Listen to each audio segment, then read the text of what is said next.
Hi hello welcome to Sunday morning. இன்றைக்கி வந்து காலையில் லேட்டாக தாங்க எந்திரிச்சேன். எந்திரிச்சிட்டு சிங்கில் கொஞ்சமாக பாத்திரம் இருந்தது, அது எல்லாமே கழுவி எடுத்துட்டு இன்றைக்கி முருங்கைக்காய் சாம்பார் தான். ஏன்னா நேற்றிருந்து புரட்டாசி ஸ்டார்ட் ஆயிடுச்சு. ஸோ இனிமேல் வந்து சண்டே அப்படின்னா பரபரன்னு போயிட்டு கடையில் எல்லாம் நிற்கிற வேலையெல்லாம் கிடையாதுங்க.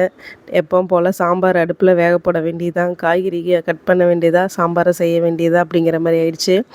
ஸோ சாம்பாருக்கு புளியெல்லாம் ஊற போட்டுட்டு வெங்காயம், சின்ன வெங்காயம் சாம்பாருக்கு எல்லாமே வெட்டி எல்லாம் ரெடி பண்ணி எடுத்து வச்சுட்டேன். ஸோ பருப்பு வேக போட்டு எடுத்து வச்சாச்சு.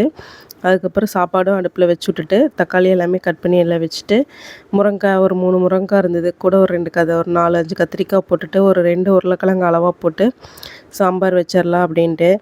கீரை வந்து பார்த்திங்கன்னா பொரியல் பண்ணிடலாம் தண்டங்கீரை அப்படின்னு சொல்லிட்டு தண்டங்கீரையும் எடுத்து நல்லா கழுவி வச்சுட்டேங்க. ஏன்னா கீரை அன்றைக்கே அம்மா ஊருக்கு போகிறக்கு முன்னாடி ஆஞ்சு கொடுத்துட்டு போனாங்க.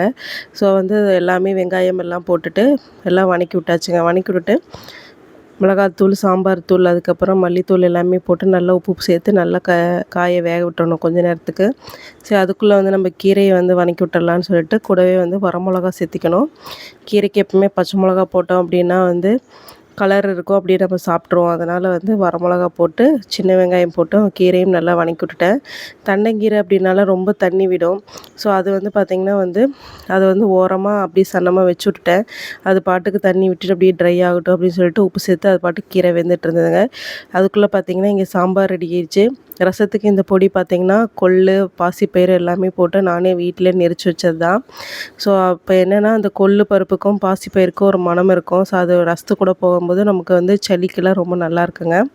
ஸோ உப்பு சேர்த்து நல்லா ரசமும் எல்லாமே கலக்கி விட்டுட்டேன். கூடவே கடைசியாக வந்து பெருங்காயத்தூள் போட்டு நல்லா நுர கட்டினோடனே அப்படியே வேறு பாத்திரத்துக்கு மாற்றிடுவேன்.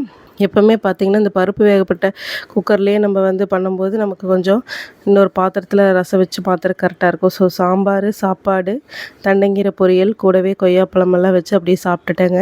ஈவினிங் பார்த்திங்கன்னா பொண்ணுகளுக்கெல்லாம் வந்து கொஞ்ச நேரம் விளாண்டுட்டு வந்தாங்க வெளியே போயிட்டு. ஸோ வெளியே போயிட்டு விளாண்டதுக்கப்புறம் தண்டு பொரியலுக்கு எல்லாமே நார் எடுத்து எல்லாமே க்ளீன் பண்ணி வச்சுட்டு இருந்தாங்க. ஹோம்ஒர்க்கு இது ஆக்டிவிட்டியெல்லாம் இருக்குன்னாங்க, எல்லாமே பண்ணிகிட்டு இருந்தாங்க 2 பேரும். தேங்க்யூ.